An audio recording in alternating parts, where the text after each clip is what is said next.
Okay, I'm going to start this up. I haven't started this in about a month and a half. I do have the battery tender on it, so we'll see how it goes.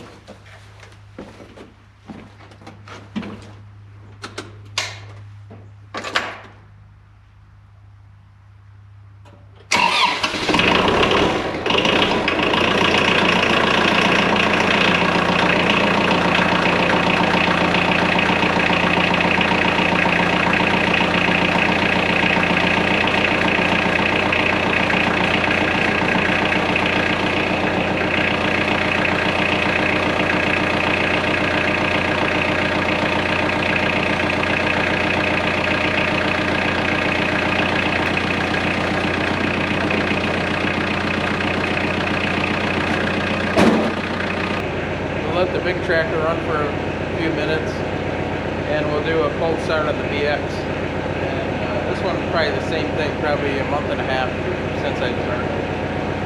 Now this one you have to do a manual blow plug on it. So do that for just a few seconds.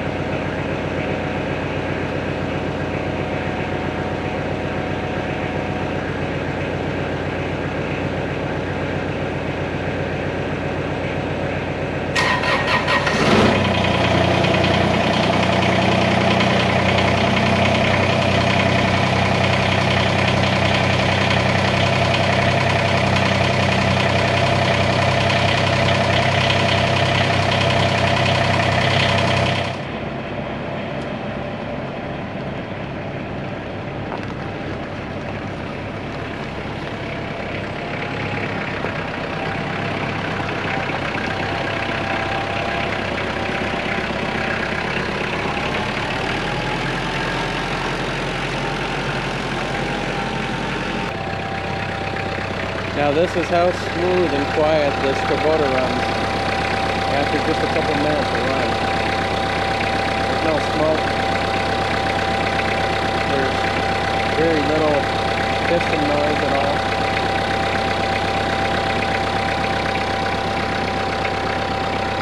This tractor's always been a real smooth runner, easy to start. And it was probably, I think it was in the low 20s this morning, and it was probably still only 20-some in that garage.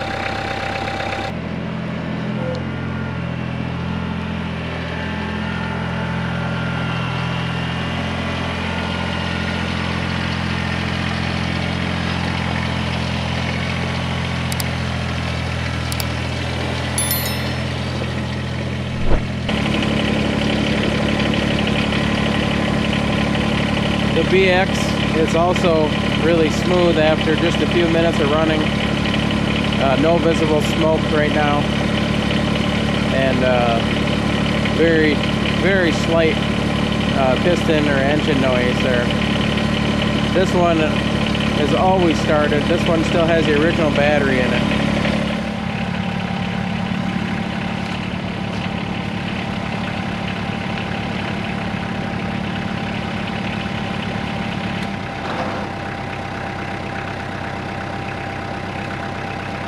Just wanted to show you one more time how smooth this thing runs.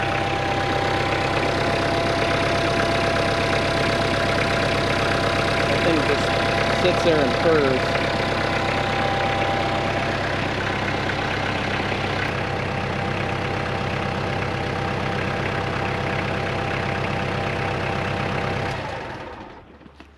Welcome back to Dirt Grease Outdoor Peace. My name's Matt.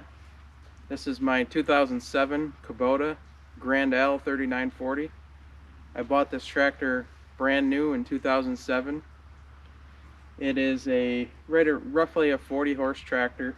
When I bought it, I was so amped up for being able to go out and make some food plots and do work around the property that I spent too much money on buying accessories. In reality, with what I was making at that time, I probably should have bought a used tractor. I didn't see a whole lot of used tractors around with a cab that were in decent shape. At that time my allergies were really bad, and I needed a cab for doing food plots and brush hogging. At that time I was rototilling. I don't rototill for food plots anymore. It's not good for the ground. But basically what I wanted to do was just do a long-term review of these two tractors, and this one especially.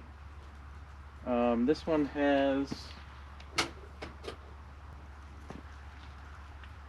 has about 1,600 hours on it, and I think over the 17 years that I've had this tractor, I believe there's only been one mechanical failure that was due to a problem from Kubota, and it was the front knuckle seals on the front axle. Now I've made these covers, but like a lot of, it's going to be hard to show you with the loader down, but there is a big, basically there's a big knuckle in there where this spindle moves on the axle, and all of the dirt and grime and stuff drops down in that seal, and over time that seal wore out from the grit and the dirt. So I did that job myself, and then I built those guards that go on there. Now after all these years I probably should put some new rubber on those guards. As far as I know, that was the only failure that was due to a problem from Kubota, or just wear and tear. I got it. I used it when I first bought it. I should go over that. So when I bought this tractor new, I bought it with the loader, the forks, the bucket. Obviously it does have the skid steer quick attach on the front. I bought a rototiller and I believe it was a 9-foot Woods backhoe, because at the time the Woods backhoe fit better than the Kubota backhoe with the cab on it. I did get it stuck real bad one time, and I kind of drug myself out with the backhoe, and I broke a eyelet off of the rear end. And a couple days later, when I was bringing the tractor to the dealer, I was taking the loader off under the lean-to, and I think I was taking the backhoe off under the lean-to, and I had the door open, and I drove forward and it caught on something on the wall and it shattered the door off of it. And so the dealer was actually able to get that covered under warranty, and he got the part of the rear end where the flange broke covered also. So I think I only had to pay a few $100s for deductible, and he saved me probably a couple thousand with the price of labor and everything. Also, I was brush hogging with this tractor, and I got a little overzealous with the stuff I was cutting. I was cutting some real big red brush, and I had backed up and cut it with the brush hog, and then pulled forward, and then I turned around, and then when I went in, a stick came up through underneath the grill and knocked the belt off of the alternator and the air conditioning. So I was able to put it back on, because I carry a crescent wrench and stuff in here. I was able to put it back on, but I didn't see that inside the belt there's like little rope strands. I didn't see that there was a little rope strand hanging out. So after a couple years and a million revolutions of that rope slapping up against the air conditioning hose, the hose blew out on me one time. I got the hose, I fixed it, and then I did something wrong when I recharged it, and I could hear something in the compressor after that happened, and I just ignored it and kept running it. Well, after several more years, probably maybe 4 or 5 more years, the compressor seized up, and it put metal from the compressor through the whole system. So I think it was four or 5 years ago, the air conditioning quit on me because the compressor went bad.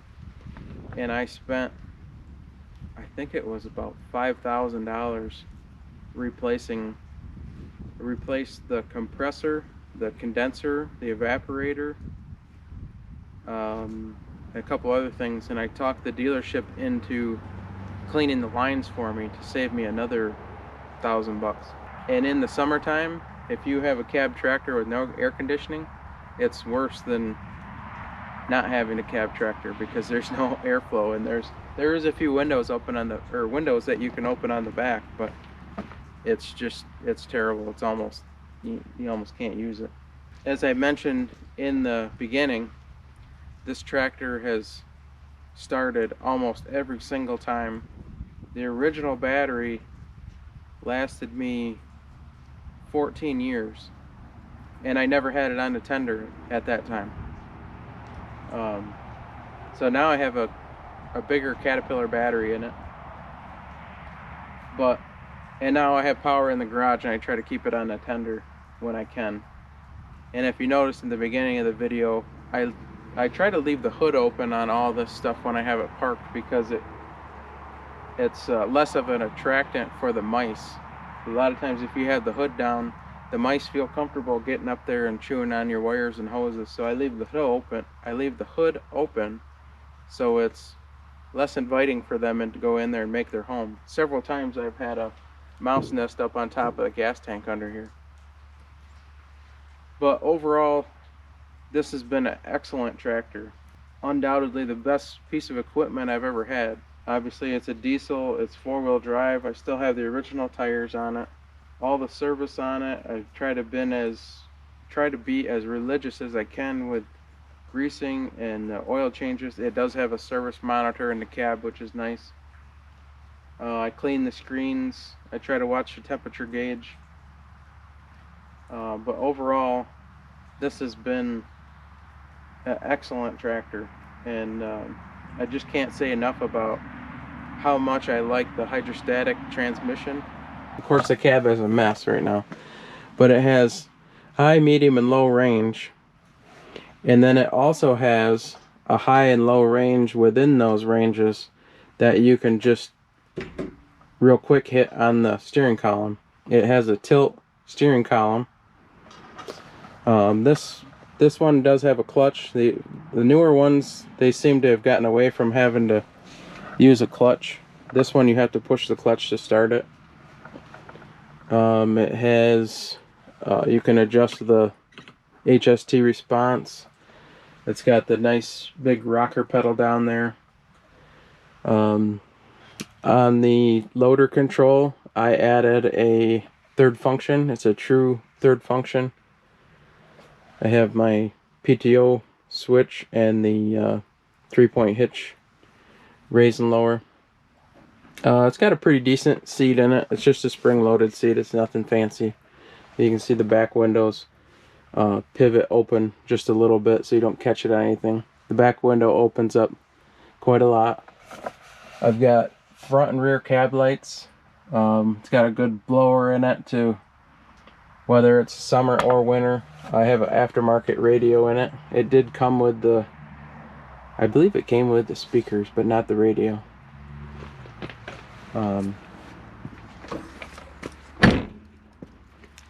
The loader comes on and off pretty easy. I used to take it on and off quite a bit. I don't that much anymore. There's the 3-point hitch. Oh, I use this old rear scoop and a bunch of concrete and stuff for ballast, but I do have a project that I've been wanting to do for a long time that I'm gonna make myself do this year for a rear ballast with a little bit of accessory storage in, so you can look for that video coming up. I did have to have this tire re-tubed one time because it had a nail in it. These were tubed and calciumed at the dealership when it was new. They put a tube in there so the calcium isn't on the wheel. This tire also has a tube in it. There's the third function connection. I have a 72-inch WR long grapple for this. There's the grapple.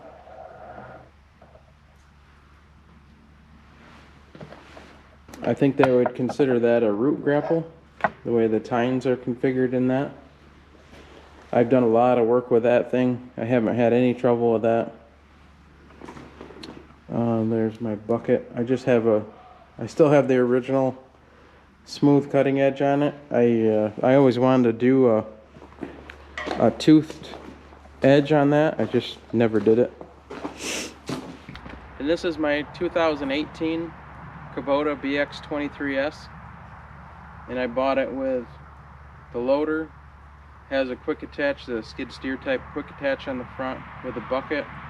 I bought a 48-inch Land Pride grapple with it. I have the Kubota third function, which is a diverter type third function, but I actually like the way it works. It has a 60-inch belly motor on it. 60-inch belly mower. It's four-wheel drive, and I have a backhoe on it right now, and I also have a 4-foot box scraper. The backhoe has been real handy. I do some landscape cleanouts, pulling out small stumps from shrubs. I have dug some utility trenches with this. It takes a little bit longer than a bigger machine or an excavator, but you can do it. It's handy to haul around, because I think the whole thing is less than 4,000 pounds. The big tractor is about 3,600 or 3,700 pounds without the loader, and I think the loader was another 1,200 pounds. But this tractor has been great. It's I call it the little beast because it doesn't look like much. People might see you come in with a little backhoe and a front loader on it and laugh or smirk when they see it, but it can move a lot of material, and I have moved a lot of material. I think this one has over 500 hours on it now. I use it for mowing quite a lot. I can take the loader off from the seat in about 30 seconds, and the backhoe I can take off in about the same amount of time. It's a real quick setup on that. It has tubes in it, and it is loaded with beet juice, so it won't corrode anything. And I did put 1.5-inch wheel spacers on the back just to give it a little more stance on hillsides. The mower I can take off. I can take it off in probably a minute and a half or so. Putting it back on takes just a few minutes, maybe 3 or 4 minutes. It's just hard to get some stuff to line up. This one also has a tilt column, diesel engine, of course, 4-wheel drive.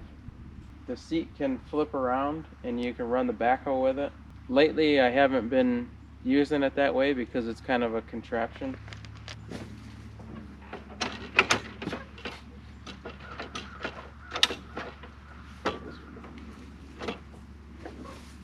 And I think the grease is frozen.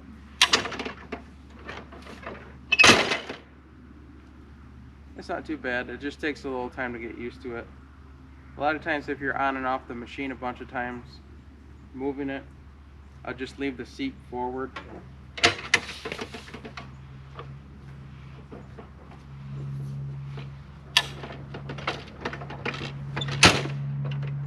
And I'll flip the backrest down or just sit up on top of the seat. The BX23S with the backhoe does have a really tall roll bar, which is kind of a pain. I'm still paying for this one, and I have the Kubota insurance on it, and it was 0%, and I was able to stretch the payments way out, which made it good for me at the time. So I was going to modify this, but I just left it alone to kind of get used to it after a while. So this has been a great machine for me too, and me and my dad have put a lot of hours on this machine. Like I said, it's a little beast and you can move a lot of material. I would say the only negative thing I have to say about this is the seat. There is hardly any give to this seat at all, and hopefully I can find a good upgrade for this seat, even if I have to get rid of the swivel. Um, the lawn over at the rental is really rough, and it's like at least 2.5 acres, so it takes quite a while. So this seat is really gets to you after a while. So if I had a complaint, it would be the seat. The seat isn't soft. It really doesn't have any suspension. It's got, I think that travel right there is just for the safety switch, and there's some springs in the back, but it's like it doesn't really do anything. It's really uncomfortable after a while. The other drawback is the loader. It is obviously, it's a smaller tractor. It's not made to do big things, but I've already seen you can get yourself off at an angle a little bit, and you can see the flex in it. So if I continue with the excavation, I will probably be looking to maybe get a dedicated mower for the rental and get a bigger tractor for my business. If that loader isn't on a hard level surface, it's really easy to get these loader arms out of sync when you're trying to put it back on, and you can really struggle with it. So you just gotta know that it's got to be level, and then if it's not coming together, you have to shim the bucket to get yourself back into level. So I think it just seems like the way they mounted the loader arms and stuff could be improved. They also have the hydraulic lines all together in one manifold, which is nice, but it leaks. It's leaked a lot before. I complained about it at the dealer. They did warranty something on it. I don't know if they just put new seals in it or what, but that is a concern, just constantly losing a little bit of hydraulic fluid. This one runs good, starts good, fairly decent on fuel, has good power for the machine. This machine with the loader and the backhoe off, and you just have the mower on it, is a really smooth operating lawnmower. You have really nice power steering. You can just drive it with one finger really easy. It cuts really well. The deck is really heavy duty, built real well. The blades are real rigid. So as far as mowing, it does really well like that. And with the mowing, the seat would be a huge upgrade for that. So it'd even be a better unit for mowing. One other issue with this is the whining in the transmission, especially on an incline. However, they have the hydraulics set up inside the transmission. It just makes a lot of noise. I know on some of the newer tractors, Kubota is trying to eliminate that noise. I always meant to put brake stuff inside the roll bar. I've heard a lot of guys say that putting some foam inside this roll bar makes a big difference on getting rid of that, the way that this roll bar resonates that humming and stuff from the transmission. So I'll have to try to remember to do that this year. This one, besides the little bit of leak in the hydraulic fluid, I don't think I've had any mechanical failures with this tractor. It's always started. I've done the service myself on it. It's just been a reliable, good little tractor. Besides a couple little things that I wouldn't mind complaining to the engineers about, it's been a great investment. So if you're looking for a tractor, I would highly recommend Kubota. I love both of these tractors. They've done a lot of work for me. They've been reliable, and I would highly recommend Kubota equipment to anybody looking for a tractor. Obviously these two tractors are built for two different purposes in mind. I bought this one years ago to work on the property and help me with the food plots. This tractor I bought for my business. It was something smaller size, easier to haul around, easier to fit into smaller jobs. Pound for pound, this one is just as capable. So all in all, my long-term review is very positive for Kubota. If you're looking for a tractor, I would highly consider buying a Kubota. If you like this video, please hit the like button, click subscribe for more content, and share the video with your friends. Thanks for watching Dirt Grease Outdoor Peace.